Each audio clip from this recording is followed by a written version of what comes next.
사실 오늘부터는 좀 중단하였던 사무엘하 말씀을 다시 이어가고자 했는데 한 주 동안 이제 기도 가운데 주신 또 묵상이 있고 해서 오늘 우리 마태복음 26장의 이 말씀을 함께 나누고자 합니다.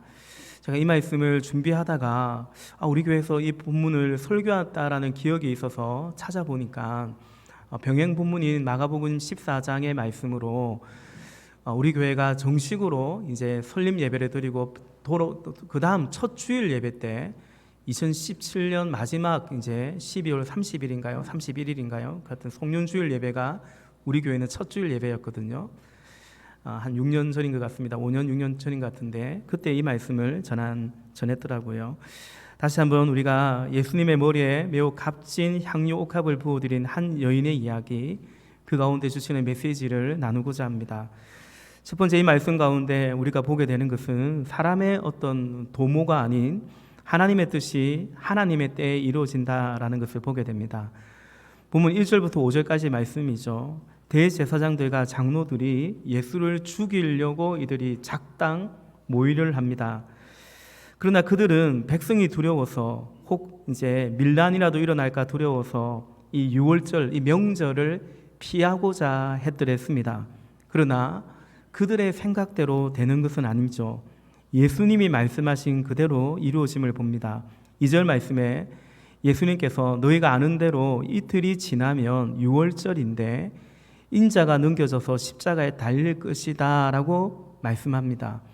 예수님은 바로 그날 십자가에 달리십니다. 대제사장과 장로들은 이런 사람들이 많이 모이는, 그리고 종교적으로 굉장히 이제 이렇게 흥분되어 있는 이때는 오히려 절기를 피하고 싶었는데, 그러나 그들의 생각대로 된 것이 아니고 예수님의 말씀대로 이루어진 것을 보게 되죠. 우리는 본문에서 종교 권력이라는, 또 세상 권력이라는 그 힘을 가진 자, 세상 힘의 허상을 보게 됩니다. 이들이 예수님을 죽이려고 어떻게 합니까?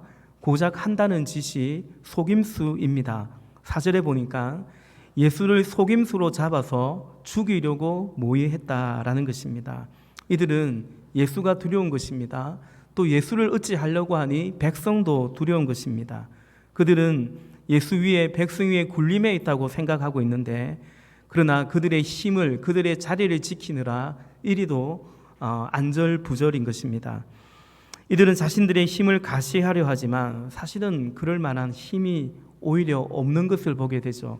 왜냐하면 진정한 힘은 진리 안에, 진실 안에 있기 때문입니다. 여러분, 예수의 십자가 죽음은 이 종교 권력자들에 의해서 혹은 그 누군가의 로마의 총독에 의해서 일어난 일이 아니고, 예수의 십자가 사건은 하나님의 뜻이 하나님의 때에 이루어진 일인 것입니다. 여러분, 우리가 기억해야 됩니다. 하나님의 뜻, 하나님의 때에 하나님의 뜻이 이루어지는 것입니다. 이것을 인정하며 살아가는 것이 바로 믿음으로 살아가는 것이죠. 오늘 우리 본문 속에서 우리는 한 여인을 보게 됩니다. 예수님을, 또 십자가의 예수님까지도 사랑하는 여인을 우리는 마주하게 됩니다. 이 여인은 베다니라는 문둥병 병자들이 거주하는 마을에 이 여인은 거기 살았습니다. 요한복음 12장에서는 이 여인을 나사로의 동생 마리아라고 증언해주고 있습니다. 예수님께서 나사로가 병들었다는 소식을 듣고 그 나사로에게 가실 때에 내 친구 나사로가 잠들었도다라고 말을 하죠. 나사로는 예수님의 육신적으로 친구였던 것 같습니다. 그렇다면 이 마리아는 주님을 사랑한 여인인과 동시에 또한 본인의 오빠의 친구가 되는 거죠. 예수님과의 관계가 그러했습니다. 오빠 친구입니다. 이 여인은 매우 값진 향유 옥합을 가지고 와서 그것을 전부를 예수의 머리에 부었습니다. 원래 이 향유 옥합은 귀한 손님이 오면 한 방울씩 한 방울씩 떨어뜨려주는, 그리도 귀한 것이기 때문에 남기고 아껴 놔야 되는 것인데, 향유 옥합을 전부를 다 예수의 머리에 부었습니다. 요한복음 12장에서는 이제 그 향유의 값이 가룟 유다에 의해서 300데나리온이라는 것을 밝혀지죠. 그러니까 당시 노동자 하루 품삯이 한 데나리온이었는데 300데나리온이라고 했다면 그것은 1년치의 연봉과도 맞먹는 것입니다. 우리 요한복음 12장 3절부터 5절까지의 말씀 우리 앞에 보시고 제가 한번 읽겠습니다. 그때 마리아가 매우 값진 순 나드 향유 한 건을 가져다가, 향유 중에서도 제일 이제 쉽게 말해서 고급인 것이 바로 나드 향유인데, 그 값진 순 나드 향유 한 건을 가져다가 예수의 발에 붓고 자기 머리털로 그 발을 닦았습니다. 온 집안에 향유 냄새가 가득 찼다. 4절, 예수의 제자 가운데 하나이며 장차 예수를 넘겨줄 가룟 유다가 말하였다. 이 향유를 300데나리온에 팔아서 가난한 사람들에게 주지 않고 왜 이렇게 낭비하는가? 이 여인의 행동에 대해서 예수님은 그가 나의 죽음을, 나의 장례를 예비한 것이다 라고 12절에 말씀하고 있죠. 실제로 이 향유는, 이 향품은 예수님이 죽은 후에 안식 후 첫날에 예수의 무덤에 찾아갔던 그 여인들이 향품을 가져갔던 것처럼 실제로 그 시신과 더불어 무덤에 두었던 것이 향유이고 향품이기도 했습니다. 여러분, 여기서 알 수 있는 것은 이 여인은 믿음의 눈이 열려서 이제 곧 닥칠 예수님의 고난을 알고 있었다라는 것입니다. 예수님의 제자들은 예수님이 이제 이틀 후면 유월절이 올 것이고 그때 내가 십자가에 죽을 것이라고 말해도 알아듣지 못하는 제자들이 있었다고 한다면, 이 여인은 예수님이 돌아가실 것이고 그래서 장례를 치를 것이고 그 장례를 미리 내다보는, 십자가를 내다보는 믿음의 안목이 있었던 것입니다. 뿐만 아니라 그렇게 예수가 죽을지라도, 십자가의 예수일지라도 그녀는 예수님을 사랑했던 것입니다. 사랑하는 성도 여러분, 오늘 우리 안에 이처럼 믿음의 눈이 열리기를 주님의 이름으로 축원합니다. 그래서 예수님을 알아보고 예수 그리스도 안에서 우리에게 일어난 사건들을 알아보고 그 예수님을 사랑할 수 있는 저와 여러분이 되기를 바랍니다. 본문 속에서 우리는 또 제자들의 모습도 함께 또 보게 되죠. 그들의 모습은 이러합니다. 제자들은 지금 자신들이 원하는 예수를 따르고 있고 그렇게 그 예수를 따르고 있는 자기 자신을 사랑하고 있는 것입니다. 그들은 예수께 향유를 쏟아부은 이 여인에게 분노합니다. 책망합니다. 그 비싼 향유를 예수께 이렇게 쏟아부은 것을 두고 낭비라고, 쓸모없는, 쓸데없는 짓이라고 책망했습니다. 8절 말씀입니다. 그런데 제자들이 이것을 보고 붕괴하여 말하였다. 왜 이렇게 낭비하는 거요? 사실 이제 그렇긴 합니다. 향유를 그렇게 다 쏟아부을 필요는 없습니다. 몇 방울이면 충분한 것입니다. 그래서 간섭이나 갈래대로 해도 그런 경우는 잘 없는 것입니다. 그렇게 볼 때 이건 낭비 같고 아깝기도 한 것입니다. 그런데 여러분, 사실 그것이 이들에게 무슨 또 상관이 있습니까? 자신들의 향유가 아니지 않습니까? 자신들의 것도 아닌데 이렇게 분노할 정도로 아까워하는 이유가 뭐겠습니까? 여기서 우리는 제자들 안에 깊이 자리 잡고 있는 그들의 자아를 보게 됩니다. 성경에 자아라는 말이 있죠. 자아라는 말 자체가 어느 심리학에서는, 그죠? 우리 인간의 욕구가, 자아의 욕구가 있고 자아 실현하는 것이 인간의 행복이고 이렇게도 가르치고 있지 않습니까? 근데 성경에서 이 자아라는 것은, 에고라는 것은 사실은 부정적으로 쓰여지죠. 자아란 무엇이겠습니까? 자아란 예수님과의 관계입니다. 예수님과의 관계에서 나의 자아가, 예수님과의 관계에서 누가 주인이고 예수님과의 관계에서 누가 주도하고 있고 이것을 두고 자아라고 합니다. 그래서 이들은 자아가 살아있기 때문에 내가 결정하는 것입니다. 자아가 살아있다면 내가 결정하고 내가 선택하고 내가 원하는 대로 되기를 바라는 거죠. 예수님의 값이 얼만가, 예수님이 300데나리온 정도 되는 값이 있는가, 그 값을 이들이 결정하는 것입니다. 예수님이 가시는 길도 그리고 그 안에서의 나의 삶도 이들이 결정하는 것입니다. 예수님이 유월절에 십자가에서 죽겠다라는 이거 원하지 않은 것입니다. 그럴 거면 내가 예수를 왜 따랐겠냐라는 거죠. 예수님이 가시는 길도 예수님이 정하는 대로 예수님이 결정한 것을 따를 마음이었고 그 안에서의 자신의 삶도 사실은 그렇습니다. 자신들이 정한 값으로 볼 때 예수가 이 정도는 아닌 것입니다. 자신들이 생각하는 예수님은 유월절의 제물이 되면 안 되는 것입니다. 여러분, 이제 곧 십자가의 그 대속의 죽음을 앞두고 있는 예수님 앞에 이 여인과 여기 제자들의 결정적인 차이는, 제자들은 예수가 아니라 예수를 따르고 있는 자기 자신을 사랑하고 있는 것입니다. 지금 이들의 관심은 어디에 있습니까? 이때쯤 이들이 어떤 논쟁을 벌였냐면 누가복음 22장 24절 말씀에 보니까 제자들 가운데서 누구를 가장 큰 사람으로 칠 것이냐는 물음을 놓고 그들 사이에 말다툼이 벌어졌다라는 것입니다. 원래 세상 살면서 네가 크냐 내가 크냐, 이건 늘 우리 속에 있는, 사람들 속에 있는 논쟁이고 다툼입니다. 그런데 이제는 예수를 믿고 있으면서도 예수님은 왕이 될 것이고, 그러면 우리는 이 예수를 따랐기 때문에 측근이기 때문에 인생 역전하는 건데, 그런데 그때 이제 우리 중에서는 누가 더 크냐 이거죠. 우리 중에서는 누가 더 어뜸이냐 이것입니다. 그래, 세상에서 경쟁하다가 교회 안에 들어와서도 또 경쟁하는 것이 제자들의 그 모습과 똑같은 것 같습니다.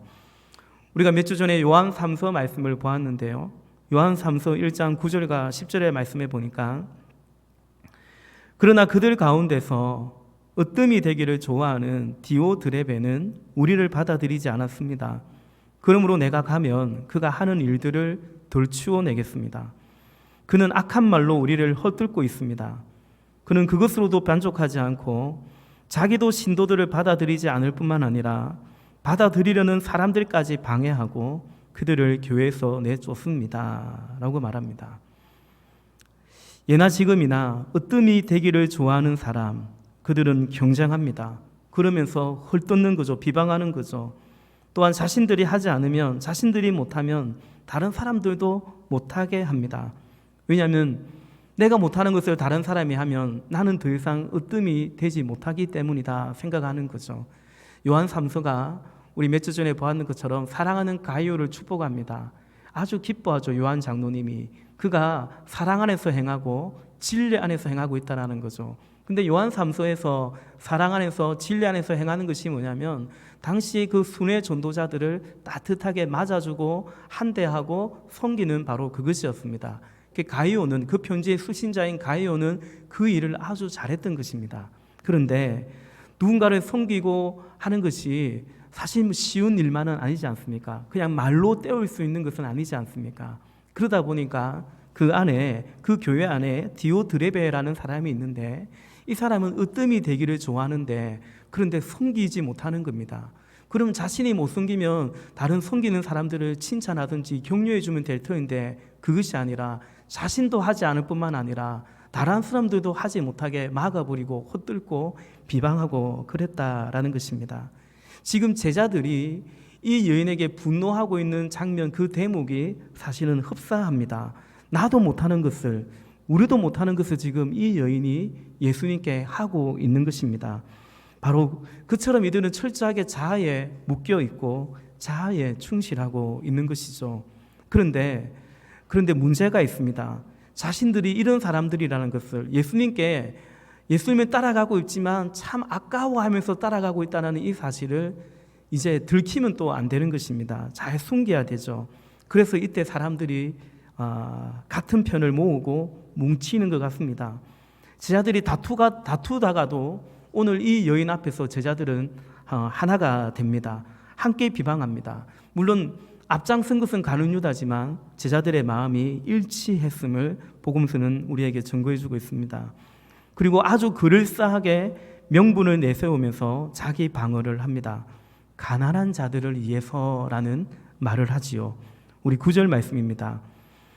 이 향유를 비싼 값에 팔아서 가난한 사람들에게 줄 수 있었을 텐데요 라고 말합니다.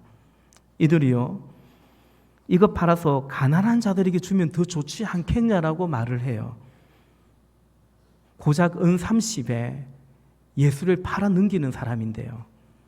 그게 이들의 실체인데 사실은 그렇습니다. 이들은 자신의 탐심과 거짓에 대한 자기 방어가 아주 능숙합니다. 그도 그럴 것이 사실 지금까지 살면서 신앙생활 하면서 보고 배운 것도 그런 것들이 많았던 것입니다. 예수님이야 그렇지 않지만 당시 종교 지도자들이 얼마나 이중적이었습니까? 그래서 보고 배운 것이 사실은 그렇게 체면치레하고 자기 방어하고 적당히 가면을 쓰고 그런 것들이었습니다. 여러분, 우리도 그럴 수 있습니다.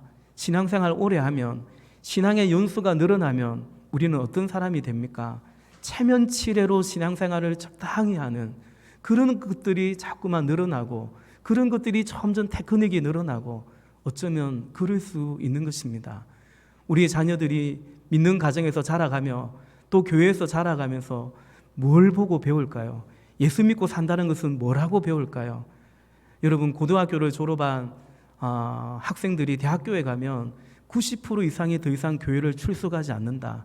지금까지 믿음의 가정에서 어쨌든 교회에서 신앙생활을 했는데 이제 대학교를 가고 나면 90% 이상이 교회에 출석하지 않는다라는 통계가 있습니다. 지금은 그것이 더하다는 통계도 있습니다.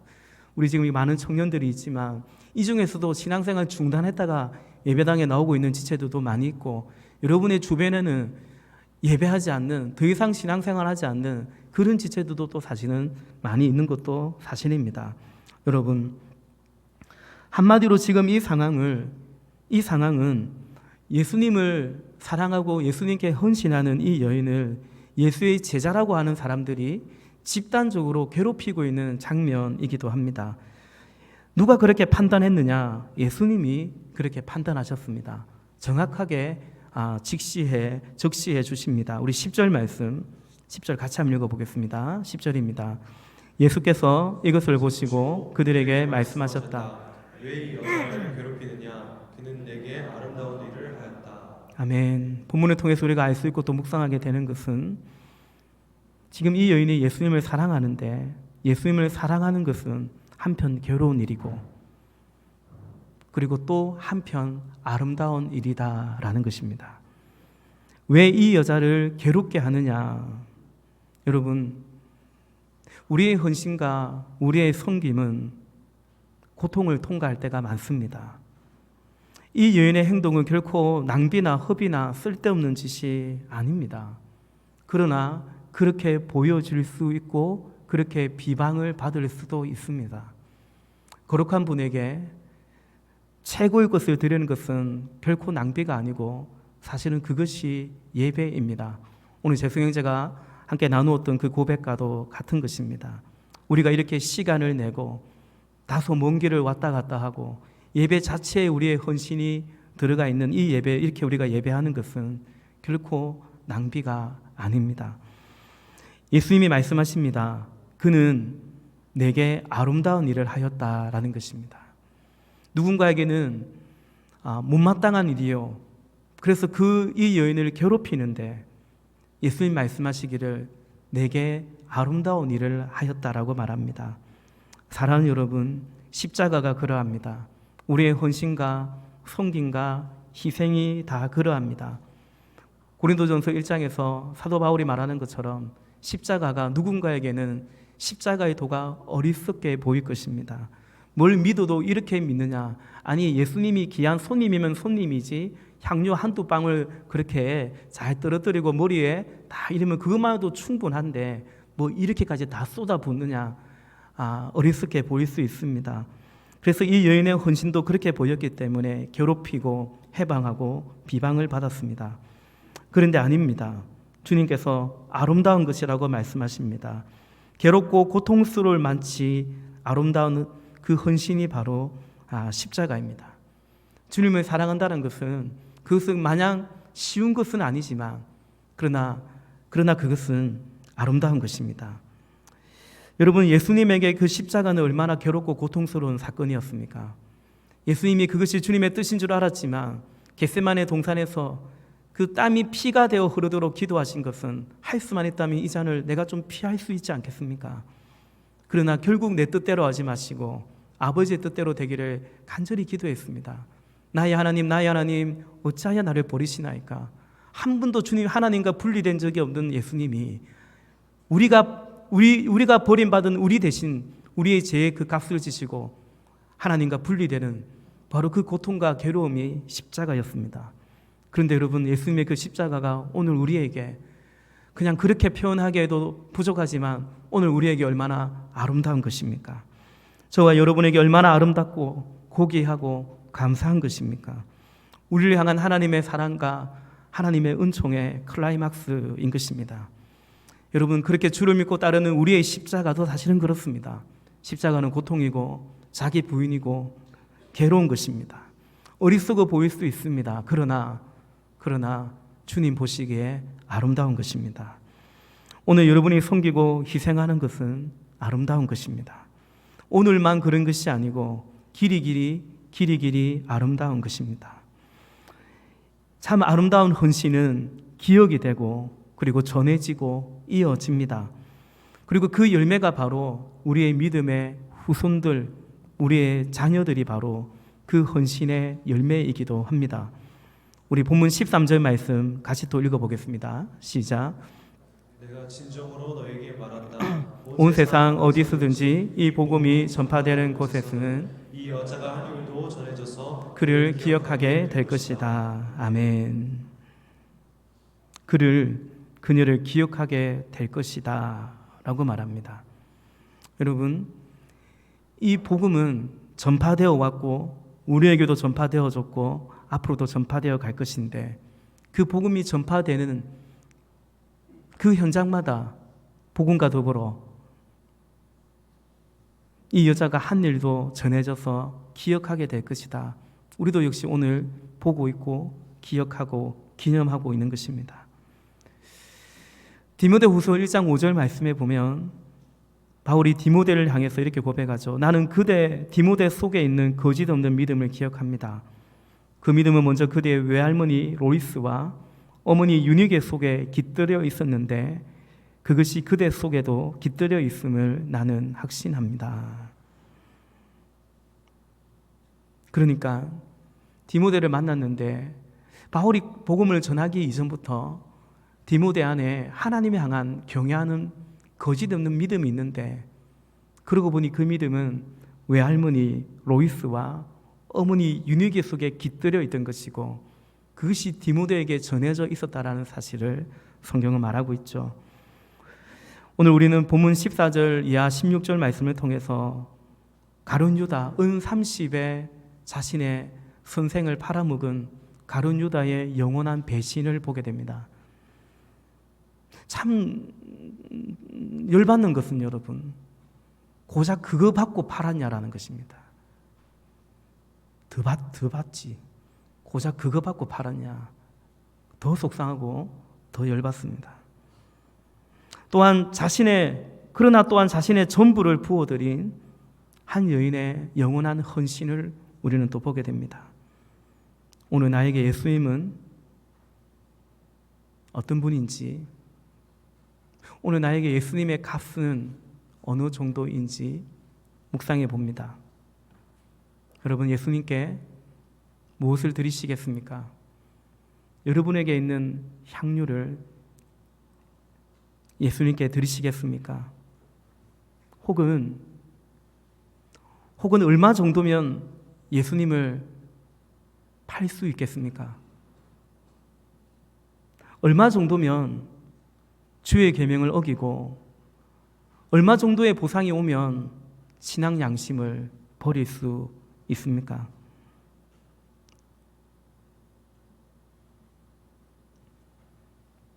옥합을 깨뜨려 부어드린 이 여인의 행위는 결국에는 성찬식을 의미하기도 합니다. 요한복음 12장에서 마리아의 이 행위 다음에 바로 13장에 주의 뜻과 잔을 나누는 피와 살을 나누는 성찬식이 이어지기도 합니다. 주님은 성찬 제정의 말씀을 하시면서 이것을 기념하라고 하셨습니다. 주의 교회는 그 말씀에 순종해서 속례를 행하는 것입니다. 또 오늘 본문 13절에서도 복음이 전파되는 곳마다 이 여자가 행한 일도 전해질 것이고 기억될 것이라고 말씀하셨듯이 그러합니다.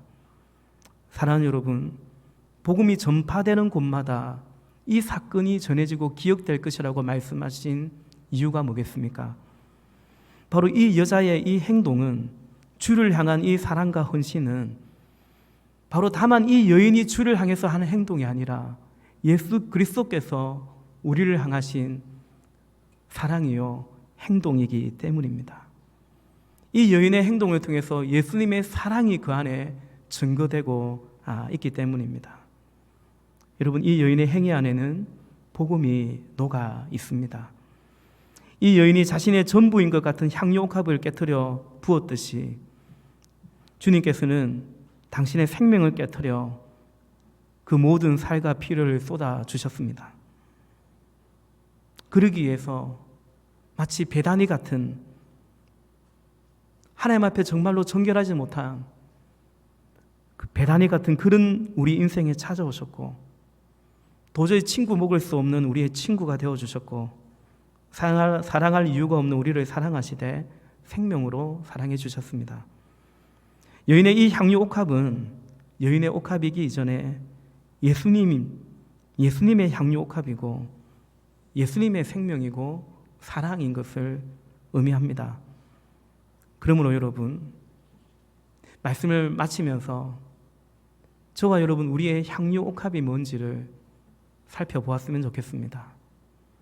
300데나리온 정도면 살 수도 있고 팔 수도 있는 그 값진 것이 저와 여러분의 향유 옥합인지요? 그런 물질이 우리에게 향유 옥합인지요? 제자들에게는 적어도 예수님보다 그것이 향유 옥합이었던 것 같습니다. 그럼 이 여인에게 향유 옥합은 무엇이었을까요? 제자들이 값을 매긴 것처럼 어쩌면 자기가 지금까지 살아오면서 당시 이 향유는 여인이 결혼하기 위해서는 반드시 가지고 가야 되는 일종의 혼수품이기도 했는데, 자신이 평생 우리 자매들이 지금까지 열심히 일하고 모아서 그나마 모아놓은 그런 이제 혼수품 같은 것인데, 그게 이제 향유옥합인데, 이 여인에게 있어서 향유옥합은 바로 그런 것이었을까? 제가 보기에는 아닌 것 같습니다. 지금 이 여인에게 가장 소중하고 값진 향유 옥합은 바로 예수님이셨던 것입니다. 예수 그리스도 안에서 주어진 영원한 생명이, 하나님의 나라가 지금 이 여인에게는 자신의 향유 옥합이었던 것입니다. 예수 그리스도를, 그를 사랑하며 그에게 헌신하는 삶, 그에게 순종하는 삶, 그것이 이 여인에게는 그 어떤 것보다 값진 향유 옥합이었던 것입니다. 그래서 제자들은 낭비라고 생각하지만 이 여인은 바로 오늘 이 날이 주님의 장례를 준비할 수 있는 기회라고 생각하며, 실제로 이 날 드리지 않았다면 이 여인은 더 이상 예수의 시신의 향품을 갖다 줄 수는 있겠지만 예수의 발에, 예수의 머리에 자신의 향유를 부을 기회는 다시는 없었을 것이겠죠. 사랑하는 여러분, 예수님이 그녀의 향유였기 때문에, 옥합이었기 때문에 이 여인은 예수님께 그것을 부어드리는 것이 사실은 어렵지 않았습니다. 그러고 싶었던 것입니다. 이미 밭에 감추인 보화와 같은 천국을 발견했기 때문에, 이미 내 모든 것을 다 팔아서 그것을 소유했기 때문에 바로 그것이 이 여인에게 향유요 옥합이었던 것입니다. 여러분, 지금 사람들이 기억하고 기념하는 것 가운데 상당수는 하나님은 전혀 기억하지도 그리고 관심도 없는 것이 참 많습니다. 그러나 사람들은 그것이 포기할 수 없는 낭비라고 생각하는, 끝까지 붙들어야 된다고 생각하는 향유라고 붙들고 살아가고 있는 것이죠. 내게 있는 우리의 향유가 되신 예수님, 그 향유를, 우리의 향유를 예수님께 돌려드릴 수 있기를 바랍니다. 그래서 영원한 나라에서 기억이 되고 우리의 자녀에게 우리의 이 믿음이, 이 헌신이 전해지는 그런 삶이고 그런 믿음이기를 주님의 이름으로 축복합니다. 우리 시간 같이 기도하기를 원합니다. 말씀 요약제